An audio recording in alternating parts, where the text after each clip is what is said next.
I don't want the listeners to think that this is just happening at in Austin. This is a national movement. Yes. One might say that it's a UN Agenda 2030 or a 15-minute city type thing that's happening in America, all across America. I know there was someone posted, God, who was it? Maybe it was Greg Anderson. He's a local guy. He's on the Planning Commission. Oh God, he's been on the show. Yeah.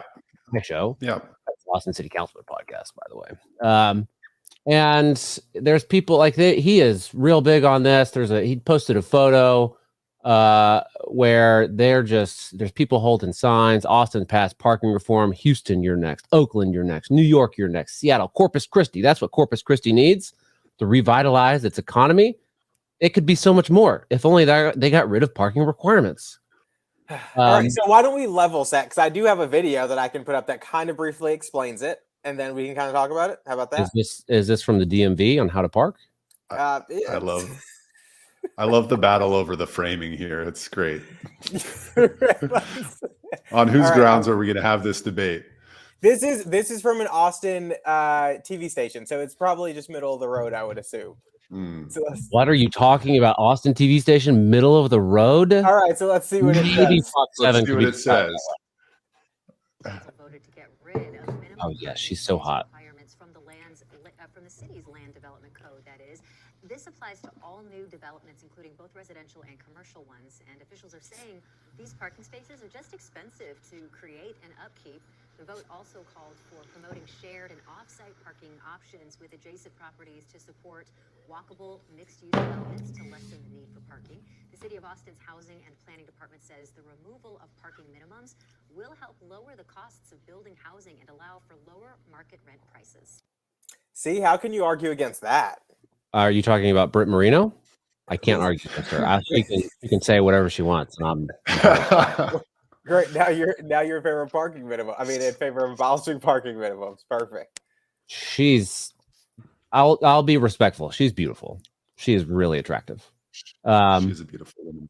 Yes. All right, calm down, you sleazebag. Gosh darn. Okay, so it's all bullshit. That's what it is. That's my opening statement. It's bullshit. It's not going to work. Go on, Charles. Go tell on. me. Well, I mean, no, you have to explain that. Okay, so all right. So parking minimums, sure, they could be changed. Maybe they're requiring too much. I don't see how that's a possibility. But I could get on board. Maybe they're requiring too much. Fine, but to eliminate it altogether. And I know, okay, they're not saying that you can't build them. They're saying that there's just no minimum. There was a development in downtown Austin. I'm trying to find the article, but I can't do it right now. But there was a development in downtown Austin that tried this. They said, we're going to do this. We're going to no parking. It's going to be all about mixed, people that work downtown, walk downtown. They don't want a car. They're fine. And it didn't work out really well. It wasn't too expensive. I think each unit was going for something like $1,500 a month. And they had to turn it over to the bank. Now, maybe there was mismanagement, or maybe it was just a bad idea. Maybe Austin, crazy idea. Maybe people like their cars and they like to be able to like park their car, even if they don't use it all the time. But the parking, right? They have the parking requirements for a reason, right? Can we explain why they have parking requirements?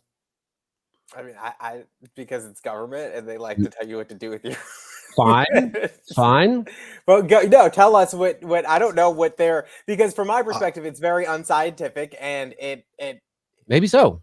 And it just, limits what people can do with their own property. So no, I don't know the legitimate reason behind, or the reason that they claim that they have parking minimums. Okay, well, let's say that the city of Austin, it built out the exact same way that it did. Very, it's big. Geographically, it's pretty big. We're not New York City or Manhattan or whatever.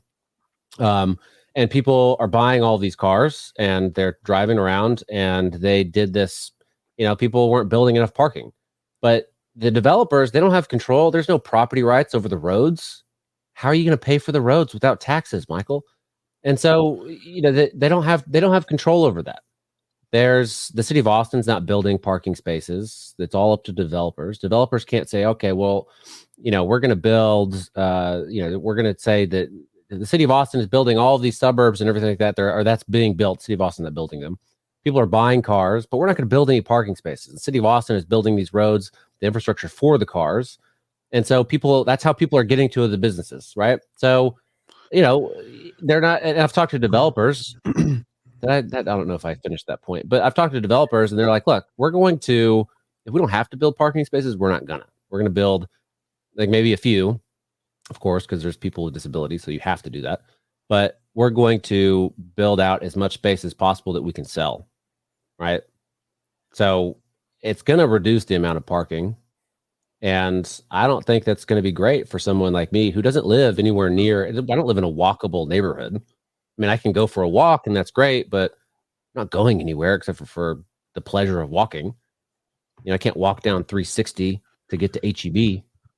But that building that you mentioned that they had to turn over to the bank, is that not the market working? I mean, did they not try something and then it was proven to be unsuccessful, and so therefore the market worked? And in the same instance, that when they do other developments, if they're not doing the calculations correctly, knowing the people they're trying to serve want to have cars or how many cars they want to have, then that's on them. I mean, it's incumbent on them to know their clientele, whether it's residential or commercial, and then build for that. So how do we know, like Austin, I don't know what it is in Austin in terms of like how many parking spaces you need for a bar. I think in Houston, it's 10 spaces for every 1,000 feet. You might have a small bar. We eliminated parking minimums downtown, East End, and Midtown, so it probably wouldn't apply there. But say you still had them in downtown and you're requiring a small bar downtown to have 10 spaces for every 1,000 feet. Nobody's really driving down. I mean, some people drive downtown, but it just seems unreasonable. You have an arbitrary number put forth by government. And so I don't think it's arbitrary. I think the concern, Charles, is it not downtown necessarily. All of that has its own problems. But if you don't require parking in neighborhoods, where are people going to park? They're going to park on the street. And then it's going to cause a public safety risk. And have you ever, well, you don't live here, but been near Zilker Park when there's an event going on down there, like parking along the streets is just packed in. That's what the neighbors would say they're concerned with. If you don't require parking, you're going to have to park on the street, and it creates chaos. Right? But I think that's one argument for sure. But this is not about free market. There's none of these people, save for Mackenzie Kelly right there, care about the free market. They don't give a shit. They do not care. They are very explicit. Hey, we're doing this to improve mobility. Like, that's not improving mobility because there's no other way to get around in Austin except for to drive. Walkability. No one's walking or biking in Austin on a regular basis except for exercise, or you live downtown. Like, it happens. Okay, some listener or one of you two jabronis, you're gonna say, "Well, I walked the other day." Well, good for you. But most people don't. It's so that they can push more money into Capital Metro. It's so they can push more money into Project Connect, and they can, force Project Connect and these choo-choos to maybe work. And it's not going to. It's not going to work. And if I don't know how they're going to do this, but I wouldn't be surprised if a development came through and wanted permission to build something, and they said, we're going to build a huge parking garage. I don't think the city of Austin is going to be happy. I think they're going to do more to try to disincentivize that. It's not the free market. Well, if they're doing more to disincentivize parking, then yeah, right. That's not the free market. I'm just saying for a developer who is building something and they know that they need parking to get their clients there because there is no parking in the area, whether it's a store, HEB, whatever it is, they're going to do, like, they're not just going to build an HEB and say no parking and go and do it on the street when they know that it's not a reality for their customers to make it to their property. What happens when the city of Austin says that, we're building a train and that's what people are going to do? And these are the projections of people riding a train. And these are the projections of people riding our buses. And so you don't actually need to build the parking. And then the city of Austin does what the city of Austin does and totally fucks up. And all these developments that didn't build parking because they were lied to by the city, maybe not lied, maybe the city actually believes they're bullshit. I don't know. They don't build the parking because they think that, I was just told by Kirk Watson that people ride Capital Metro like crazy. They love that thing. And it's only going to get better because of equity transit oriented developments. Come on, who needs parking spaces? This is not. Well, I just don't. I am fully. If everything was free market, I would be fine. All right, that makes sense. Let's do it. But I don't. They don't have the developers don't have control over anything else. They're being lied to by the city. Yeah, but a developer is not going to make the decisions about their development based on something Kirk Watson said. Why? They do that all the time, don't they? No, they make concessions to get through the process. But if somebody's already zoned for single family, they're not coming to the city for additional entitlements. They're just going to build, and they're not going to build based on what Kirk Watson said. They're going to build based on what they can sell. And my guess is in residential areas, they're going to still include parking because people drive.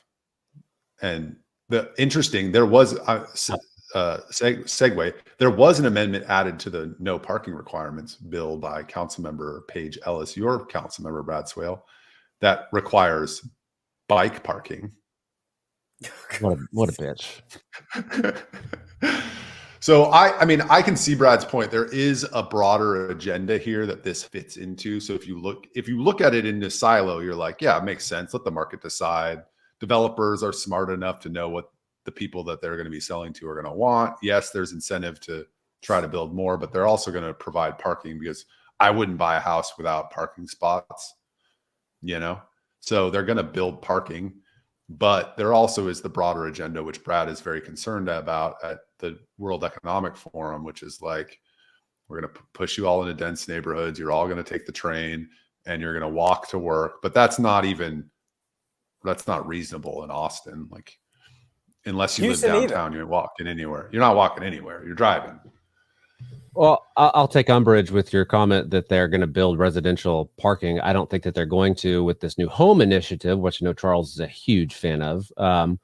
And they're going to change the minimum lot sizes. They're going to just fill those lots full of homes. There's not going to be room for parking. They're going to build as much as they can.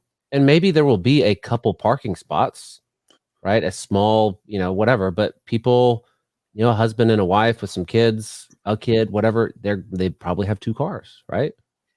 And so are they going to build on this tiny lot with 3 homes, 6 spots? Probably not. No. And is there going to be a bus stop? Capital Metro saying there's going to be bus stops. We're going bukus. We're going to build more bus stops. Well, no, you're not, because it's not working. Well, you probably will, and it's still. No, what they're going to do is build. If it's a 3 lot or if it's a 3 unit, they're going to build 3 spaces and then say, if you have a second car, put it on the street. 3 unit.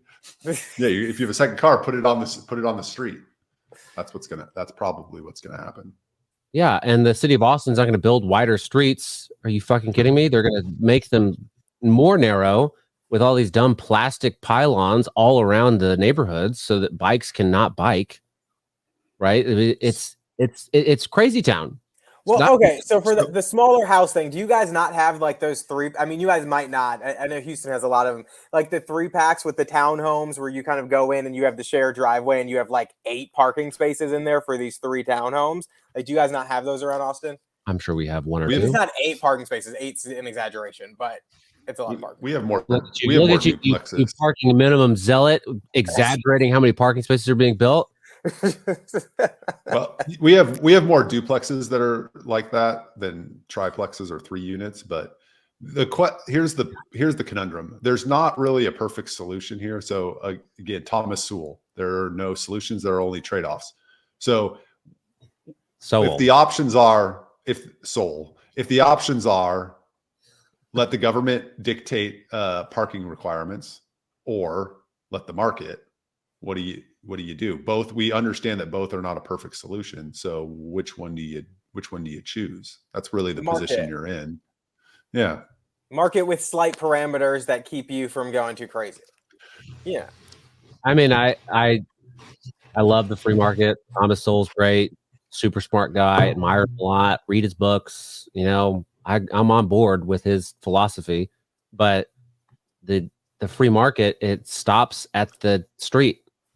Right, with the infrastructure, there's no infrastructure free market here. and the city of Austin is going to fuck that up. And it's not going to be good. Thomas, yes, there are only trade-offs. Well, this is going to be a bad trade-off, I think. Yeah, that's a fair point. I'll take y'all's silence as total agreement. Approval. No, I mean, that's as long as you're recognizing you're making a trade-off, but of course he's because if you get in Well, the business, if they get in the business of trying to like regulate it by like neighborhood, they're like, it would be messy. Some of Allison Alter's comments were like, well, we should do this here, but this here and this like that would just be a total mess. Why wouldn't you let the neighborhoods decide? I'm okay with that. I don't know about letting the neighborhoods decide. I think yes, letting the neighborhoods decide in conjunction with kind of the governing body. I would say you guys should just put this up for a citywide vote and just have it voted up or down. No. It would lose. I can't trust these cities. It would lose. It would lose. It would win. There would be parking. There would be less than no parking minimums. There would be like destroy parking spots. Well, we have it neighborhood by neighborhood, but we only have 3 neighborhoods. Go ahead. Yeah, Michael, what was that? Let's hear it. I don't know that it would. Yeah, it was an AOC moment. I don't know that it would lose. I don't know that they would pass that. I think it would lose. It depends on the election cycle, but the opposition is disaggregated, meaning where typical progressive policy, initiatives, they're a coalition. The cop one, for example, all the Democrats, all the progressives joined together to oppose 2 cops per 100,000. Under this scenario, you're going to have Democrats in neighborhoods who are like, I don't want parking all over my street, and that coalition breaks up. And I think they would actually have a hard time passing that. See, Brad, get some signatures, put it on the ballot. You can get your wish. No, no, thank you. I'll pass. Thank you though. There's also the ability to do an ordinance repeal petition that you could do too to try to just repeal it since they. All right, listen, you fucking nerds. I'm not going to do that. I love it. We'd try. You could be the spokesman. We'd get you on all the TV, and you could tell everybody why we need parking requirements. I've talked shit about 2 of the council members in this show alone in the past 30, 25, 26 minutes. I'll be a spokesperson and I'll say worse things on the TV camera.